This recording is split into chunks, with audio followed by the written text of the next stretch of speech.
On Busch Gardens' 50th anniversary on May 16, 2025, Busch Gardens President Kevin Lembke gave a presentation with a fascinating look back at the park's history and also some exciting things that are coming up later this season.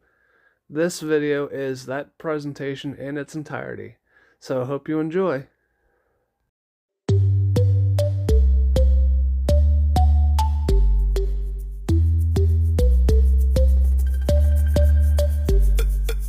It's time for a very special guest. He's my friend. He's your friend. He's our park president. Give it up for Kevin Lembke.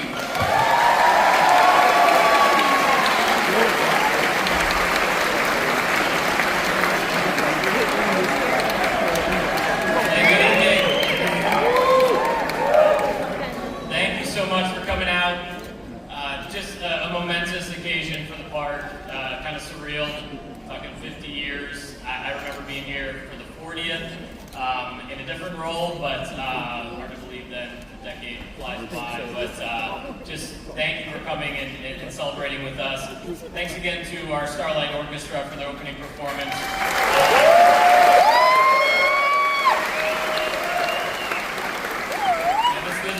This group is really an iconic part of our history, performing for several years mainly in Italy. Last year was 2008. But after seeing them again tonight, I'm all for bringing them back.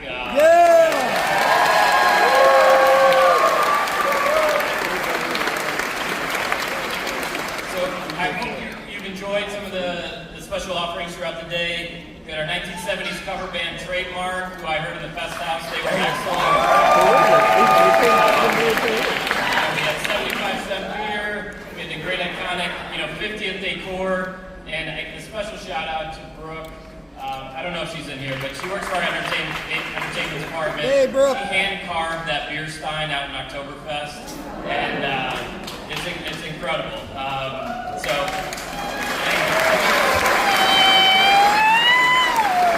So many more folks, of course, to thank that go into it, but just an amazing team. Tonight's presentation will look back at the past 5 decades of park history and share a bit of a glimpse of what's to come later this year as well. So with that, let's look at some nostalgia here.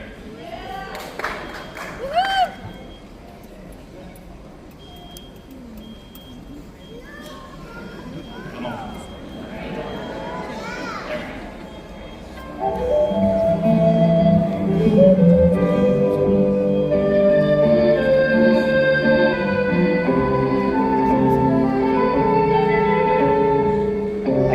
About everybody at one time or another dreams of a trip to Europe, but just how many of us can afford it?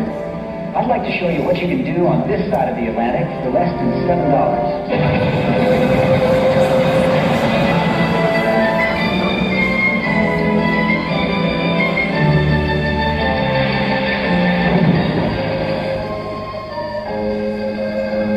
This is the old country, now being built by Busch Gardens at Williamsburg, Virginia, near Washington, D.C. In this book, we'll help you plan a visit this spring when the old country opens. For your free copy, write Busch Gardens, Williamsburg, Virginia, and start planning to join us in the old country on this side of the Atlantic.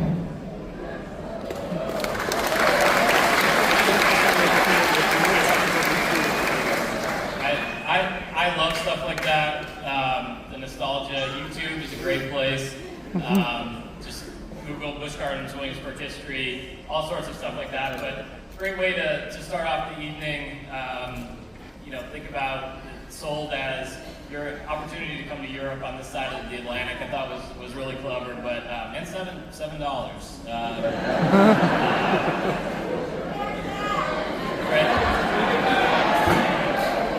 We'll send that request in. But wanted to dive into the park's opening. Wanted to share how the park really came to be. Gussie Busch from the Anheuser-Busch family and Winthrop Rockefeller were the ones who originally met. And the reason for that is Winthrop Rockefeller was the chairman of the board at Colonial Williamsburg. So 3,000 acres of land was purchased from Colonial Williamsburg Foundation in 1969, to develop a brewery, Kings Mill, and Busch Gardens. And interestingly enough, as a condition of the sale, Busch Gardens could not use any early American theme, which is how the European theming came to be. The park was officially announced in June of 1973 and construction began. It opened, as the gentleman said there, as the Old Country, designed around villages celebrating the spirit of European villages from which early American settlers came. And during construction, a workman discovered a 200-year-old brass and steel saber that was thought to be owned by a French engineer officer from the Revolutionary period. The Williamsburg theme park, this one's kind of crazy, I always forget, was one of 3 Busch Gardens then to open in the country. So Tampa was 1959, but any idea of the third one?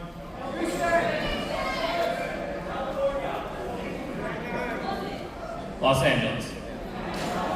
So California, we'll take that. So this,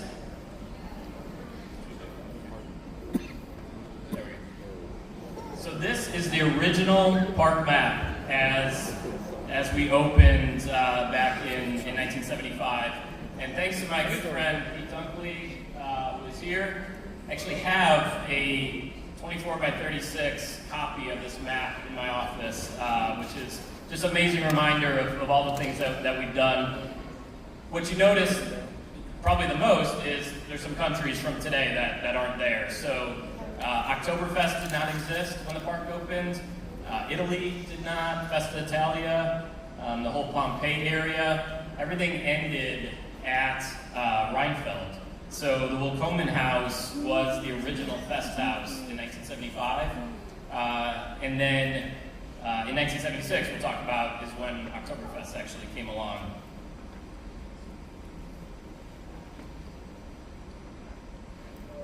So this is a picture of the dedication ceremony opening May 16, 1975.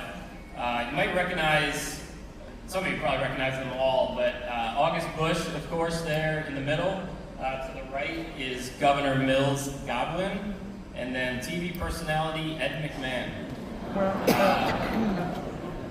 Some of you were like, I know, I can't place it, but that's going to be a theme. We have some other celebrity call-outs here in a minute. But more than 6,000 park guests, led by the governor, opened it that day. The governor said, "The gardens are a monumental achievement measured by any standards."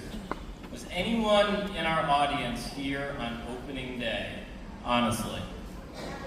Wow.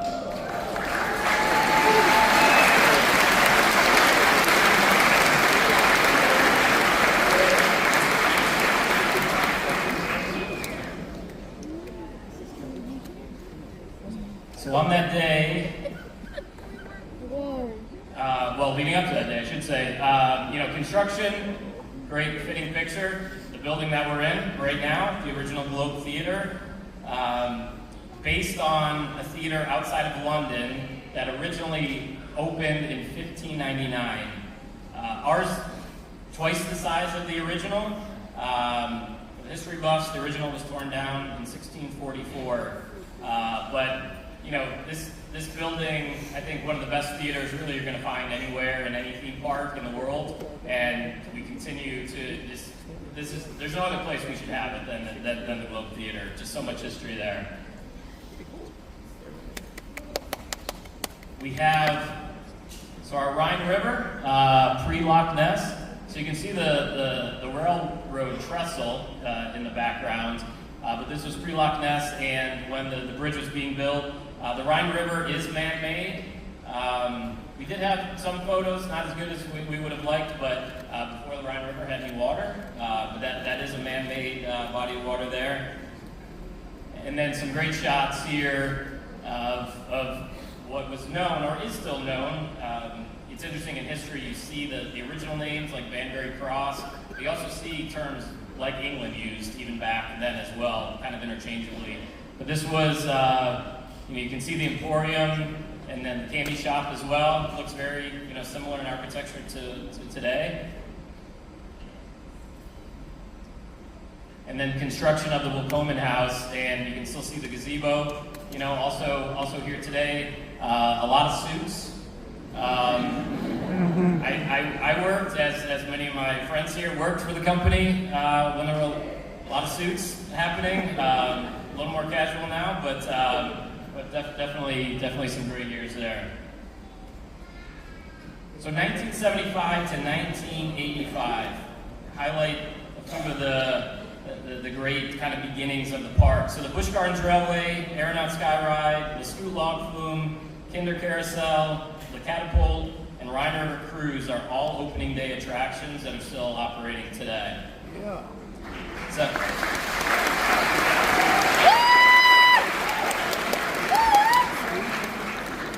one quick self-indulgent fact. The carousel was manufactured at a place 5 minutes from my childhood home. So that's my history. Shout out to Tonawanda, New York, for anyone who's out there. North Tonawanda, technically. Still making carousels today. You can see Le Mans there. Easily one of the most popular attractions we've ever had. I still get asked about that ride, or not asked, but people mention it. Over 25 million races were run on Le Mans Raceway. 49 recreated antique cars that were modeled for 1913 Stutz Bearcat and molded fiberglass bodies that were built on steel frames out in California. Traveled over nearly 10 million miles in the 31 years before the raceway was closed in 2006. We talked about 1976 Oktoberfest in the Fest House. Quick fact that I learned, Oktoberfest, the celebration, started with the wedding of King Ludwig in 1810. So great tie-in to Dark Castle originally, and then of course still with Dark Coaster. And then the Fest House, as we all know and love, modeled after music halls in Munich, and truly one of the great buildings, really in any theme park. Magic Lantern Puppet Theater, that is now what is Abbey Stone Theater. So, open with shows as Once Upon a Dragon with over 50 puppets, with the master puppeteer when the park first opened. Actually, that debuted in '76, but again now Abbey Stone Theater. 1978 debut of Loch Ness Monster, of course a fan favorite that we brought back and refreshed last year.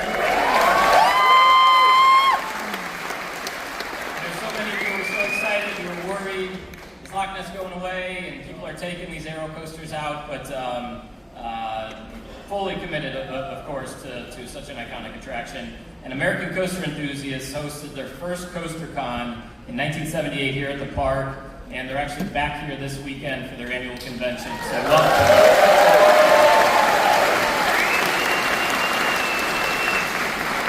And then in 1984, last but not least, we opened the Big Bad Wolf.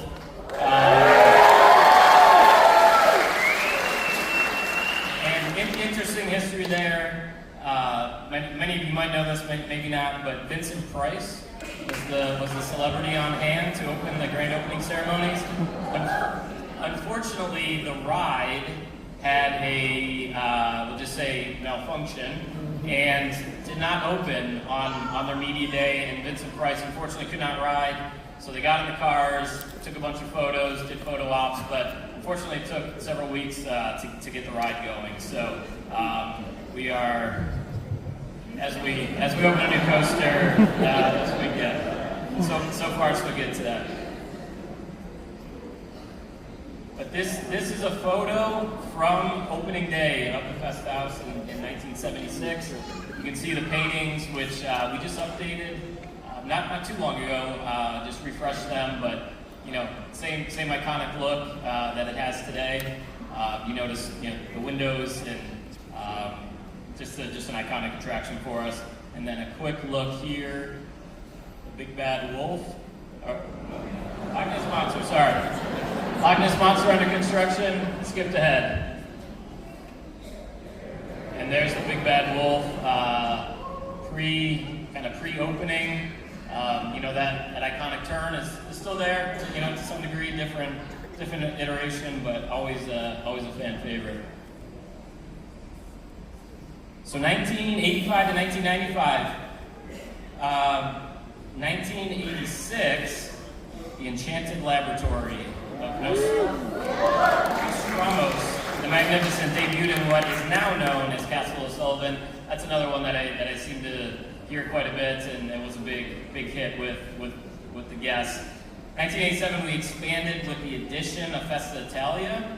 So rides such as Gladiator's Gauntlet, Turkish Delight, and Sea Dragon are among the popular attractions. So Sea Dragon and Gladiator's Gauntlet, obviously not here anymore, replaced with trade winds and other rides, but Festa, amazing addition to the park, and then 1988 Roman Rapids. Yay! Questor.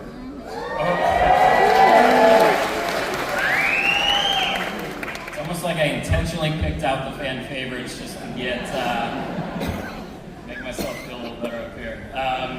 So Questor opened in 1990. We all followed Alwyn on his quest for the Crystal of Zed. How many in here were part of that attraction? Probably quite a bit, right? Yeah. That's great. And Questor was later renamed King Arthur's Challenge, Corkscrew Hill, Europe in the Air.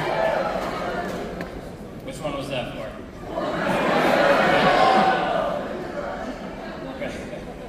All right, Corkscrew Hill and Questor. We'll put it on the list.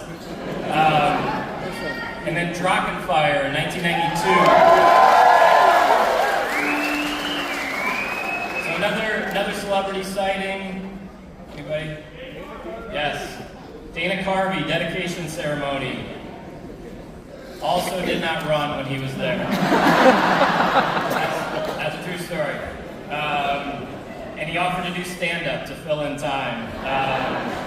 And then that ride would close in 1998, and he dismantled a few years later. 1994, Land of the Dragons opened. Great addition. And then this stretch was also marked by great shows. If you remember the Canadian Palladium, which is where the catapult resides right now. So great shows like Good Time Country, Good Time Jamboree, Distressed in the West, and James River Jamboree, but a great live music venue. A couple quick photos here. Roman Rapids as it existed when it opened. No cover on the bridge. I guess it was cooler back then, maybe. And then a great, somewhat undated photo. We all sat around the office, and based on, the tube socks and some other things, we're able to get it within, we think, a couple years. So we thought that squarely in the 85 to 95 range here. And then 95 to 2005, this, to me, when I look back at the history, this is where the park really kind of exploded. Got into our B&M coasters. So busy few years. Escape from Pompeii in 95. Wild Izzy, which was then Wild Mouse, which was eventually shipped to Tampa. And then actually even shipped, I think, somewhere else after that, so that ride has had a long life. Alpengeist 1997, and the College Cherry.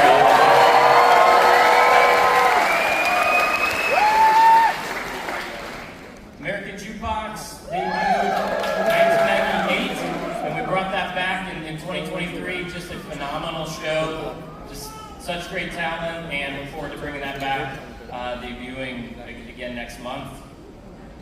So this is Alpengeist, just as it was going in.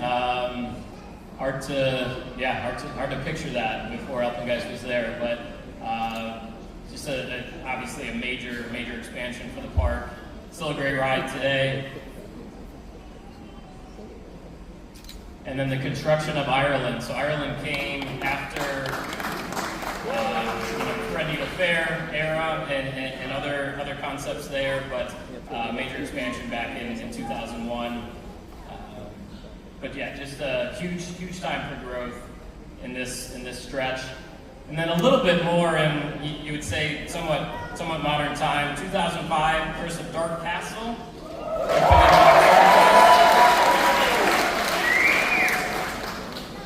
And then we added 3 thrill rides during this time. So Griffin, 2007.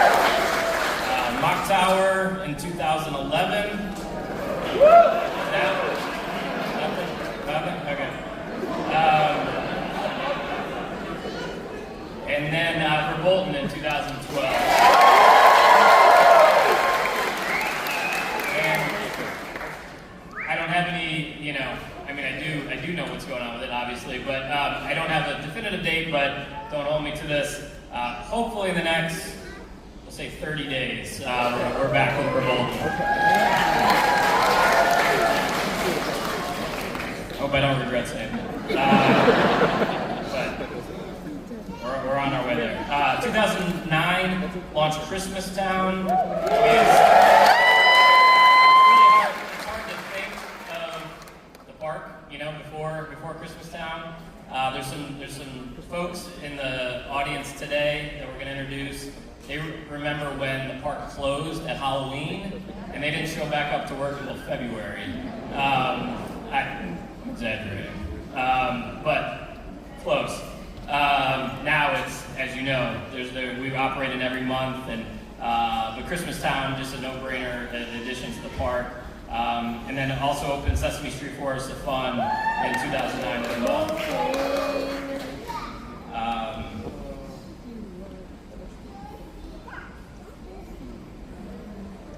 There's Griffin going in. Bittersweet, I know, for some folks, because it was on the Le Mans site, but Griffin, no doubt, a fantastic addition. And then another thing that I do be remiss to say, during this time, Celtic Fire premiered on the Abbey Stone stage.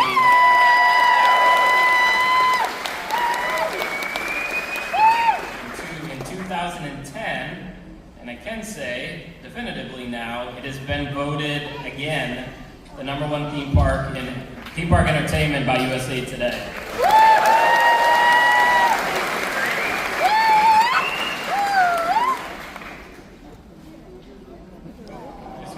Yeah. There's the ribbon cutting ceremony for Sesame back in 2009. A great addition to the park. Now, kind of really modern times. Obviously, a lot of events. These were times where Beer Fest, Mardi Gras, really expansion of food and wine. In the last decade, we have added Tempesto, Invader, Finnegan's Flyer, Pantheon, Dark Coaster, relaunched Loch Ness, and now, of course, Big Bad Wolf's The Wolf's Revenge.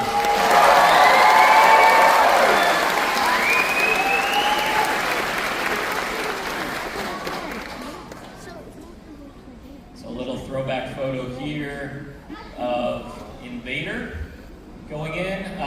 Just a great ride. It was 46-inch height requirement, filled a little bit of that gap after the Big Bad Wolf had left.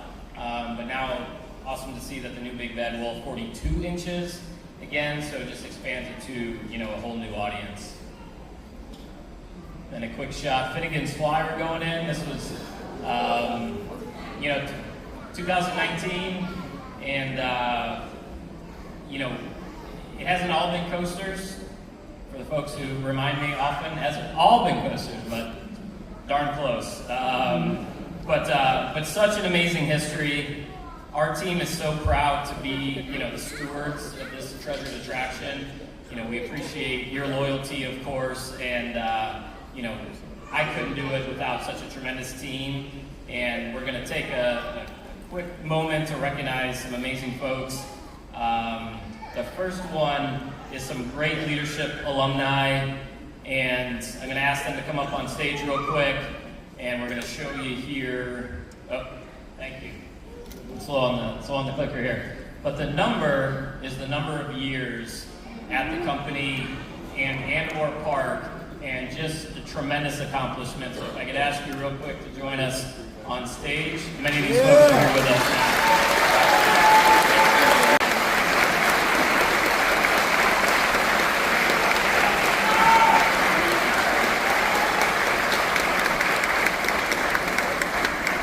These are folks who still work here today, that are just tremendous years of service, loyalty, and passion. Can't say enough about what a great team it is. Again, allows me and others to do what we do, and yeah, just amazing work. So please come up for a brief get together here. This mic. Introduce Donnie Mills, who was our park president. Been with the company, you might have seen, well over 40 years. Spent many years at this park, not only as the park president, but then overseeing it in other capacities. Personally, he was a tremendous mentor to me and allowed me to continue to grow with the company, and I'm forever grateful for that. So honored to have him here, and I'd like for him to say a few words.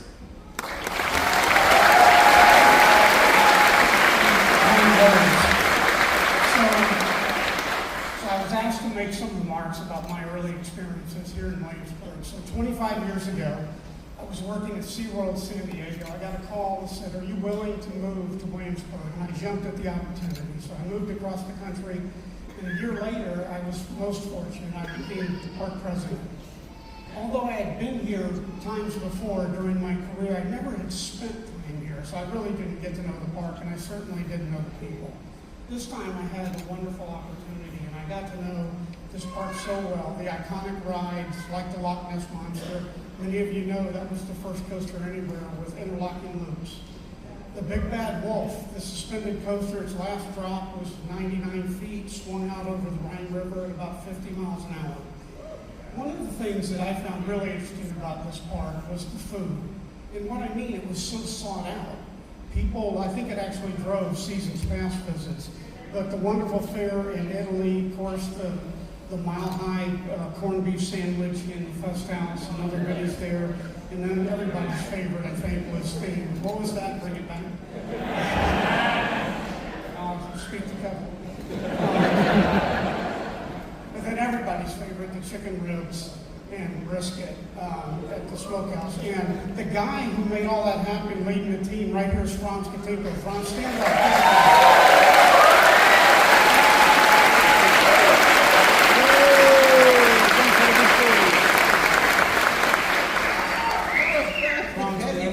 Front row again. I'm sorry. So, and then beyond that, there were great shows, and there were many to pick from. My favorite, and I think you'll remember, was Irish Thunder back then.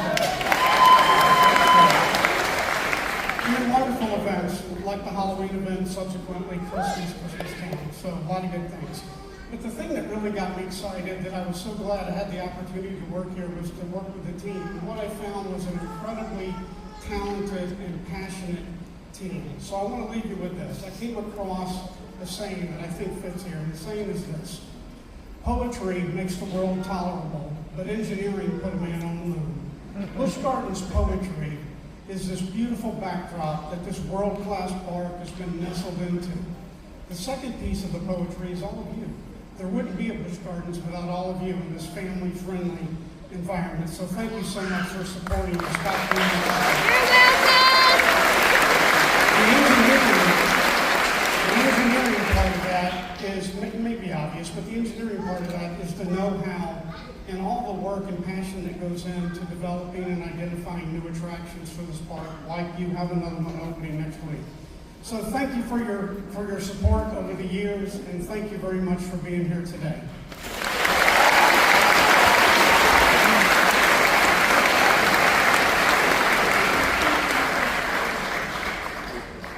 All right, couple quick things about what's happening the rest of this year that we want to share with you. So we can officially say that for the 35th straight year, we've been named the world's most beautiful theme park.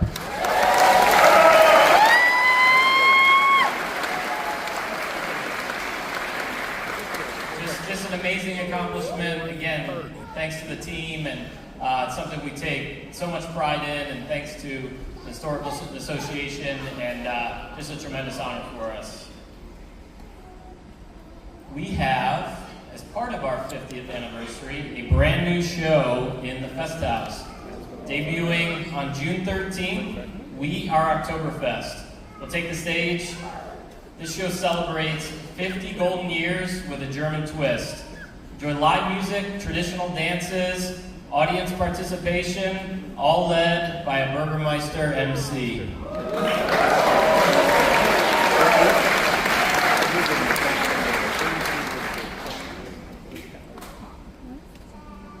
We have, yes, remember early ride time. Yes, today, and I'm just triple checking. Okay. So we have member ride time in Oktoberfest, including Alpengeist, Dark Coaster, and some other rides. It is scheduled 9:30 to 11, but for Big Bad Wolf, we're looking to have that open by 7 o'clock.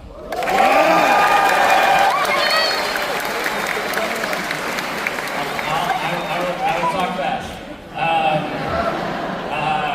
So yes, that is happening, and then continue tomorrow and Sunday from 11 to park close. So if you don't get to it tonight, plenty of opportunity all weekend. The weather looks great, so should be a great weekend for it. And then the grand opening ceremony. If by some chance you're not sick of me talking at this point, you can come hear me talk on May 23rd at 10:30 in the morning. We're going to do a great grand opening ceremony, officially open the ride to the public, so hopefully we'll see you out there. And then an all-new event is Coasters After Dark. So, thank you. We get a lot of requests, night rides, and which is definitely a special time. So this date specifically, and we hope to do more, but this date specifically is on a full moon, and just a perfect backdrop for rides on the Big Bad Wolf. So look for details for that. Coming on our website, you should see an announcement first thing next week, but Coasters After Dark debuting, going to be a great event. And then we can't forget our friends over at Water Country, grand opening ceremony, also on May 23rd. Be a little bit later, but High Tide Harbor, which is just a fantastic water play area, probably the largest structure really at the park. The addition just looks tremendous, and elements that we just have not had at that park before. It's where H2O UFO was previously, and that is going to debut for members actually starting tomorrow and Sunday. It's going to be almost 90 degrees tomorrow, so it might be a great time to check it out. But then grand opening Memorial Day weekend on that Friday on May 23rd. And then one more. We are debuting an all-new event at Water Country USA, also a night event called Aquaglow. Wow. So this is a whole new way to experience the park. The park will actually be open at night for the first time really in its history. Most of the pools and the areas were not designed for night operation, so we've done the work to illuminate the park in the evening, and this is a very successful program for our parks down in Orlando. Again, just a whole new way to experience the park, and this will be debuting later in June, so keep an eye out for Aquaglow. And then don't forget, end of night tonight, fireworks finale at 9 p.m. We have the beer, we got all the great stuff going on for 50th, we got a gift for you as you head out, but all I want to leave you with is a sincere thank you, for your loyalty, your dedication to the park.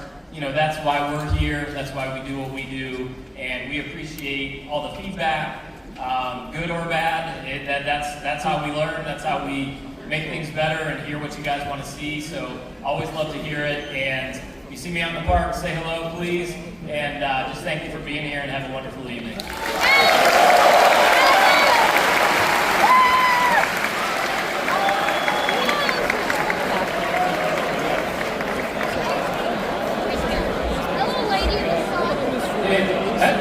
I'm sorry.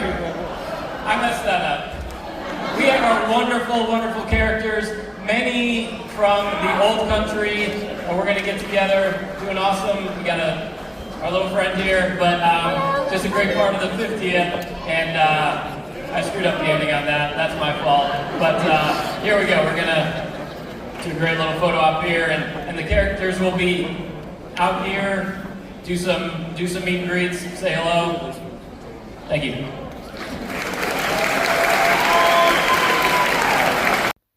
Thanks for watching, but the fun's not over yet. Click the box in front of my face for another fun video, or click my tree to subscribe to our channel so you don't miss another video.